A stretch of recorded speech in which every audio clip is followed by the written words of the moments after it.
In a quiet courtroom in Providence, Rhode Island, sunlight spilled through the tall windows, catching the dust in the air like floating gold. It was another ordinary morning for Judge Frank Caprio, until the clerk called the next case. Daniel Rivera. A tall man in his mid-30s stepped forward. His hands were calloused, his shirt slightly worn, but clean. Holding his hand was a small girl, maybe 6 or 7 years old, with brown curls and the brightest eyes you could imagine. Her name was Lily. As they approached the bench, the courtroom seemed to shift. Conversations quieted, the air softened. Judge Caprio looked up, noticing the child first, and smiled. "Good morning, young lady. Who do we have here?" Lily giggled shyly and hid behind her father's arm. The charge was simple. Daniel had several unpaid parking tickets. But behind that small stack of papers was a story heavier than anyone in the room expected. Soft music continues, gentle, emotional tone. The narrator's voice lowered. Daniel was a single father. 2 years ago, his wife, Lily's mother, passed away after a long illness. Since then, Daniel had worked 2 jobs, one at a construction site by day, and another at a grocery store at night, just to keep a roof over their heads. Some nights, he barely slept. Some mornings, he barely made it to work. The tickets he'd received were from mornings when he'd parked too close to the school to walk Lily in safely. Other times, he'd stopped near the hospital where his wife had once been treated. To him, they weren't violations.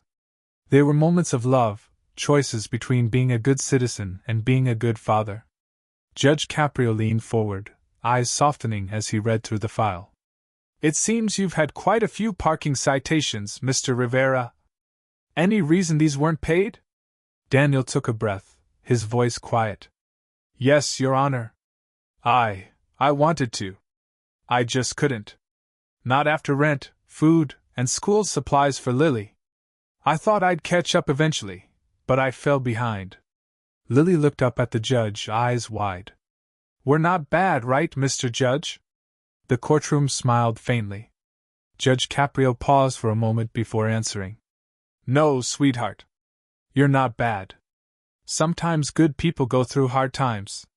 Music swells gently, strings and piano blend softly. The narrator continues.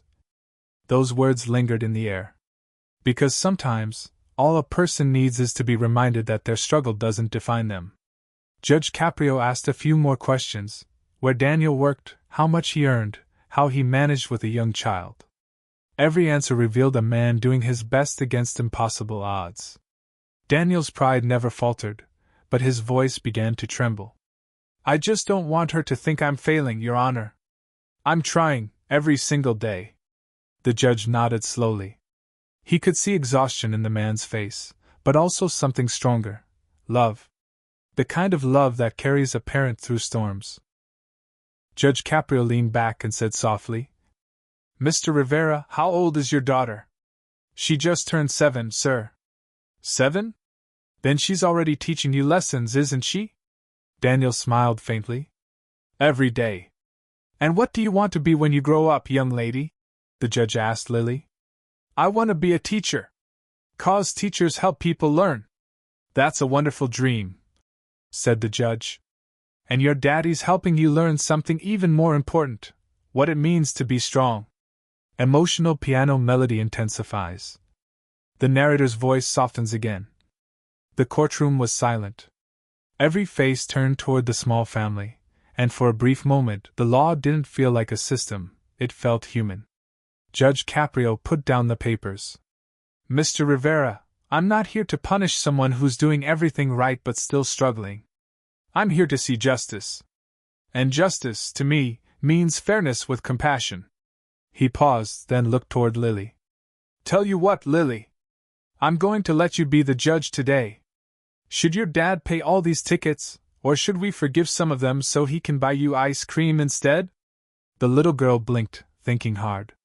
Then, with childlike honesty, she said, "I think maybe one ice cream, and no tickets." The room broke into laughter. Even Daniel smiled through tears. "Well," said Judge Caprio, "that sounds like a fair decision to me." Case dismissed. And 1 ice cream ordered by the court. Music swells, hopeful piano and strings. The narrator continues. Laughter turned to quiet applause. The clerk tried to hide a smile. Daniel's eyes filled with tears, but this time, they were not from worry. They were from relief. As he thanked the judge, his voice cracked. You don't know what this means to us, sir. Thank you? Judge Caprio smiled gently. Yes, I do, Mr. Rivera. I see it every day in people like you.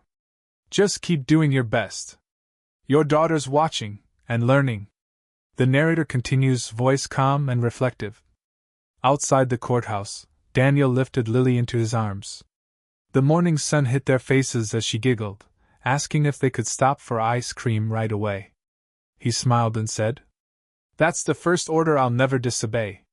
They walked down the steps together, a father, a daughter, and a tiny victory in a world that often forgets kindness. For them, it wasn't just about money. It was about being seen, being understood. And that day, Judge Caprio reminded everyone watching that justice doesn't have to be cold. Sometimes, it just needs to be human.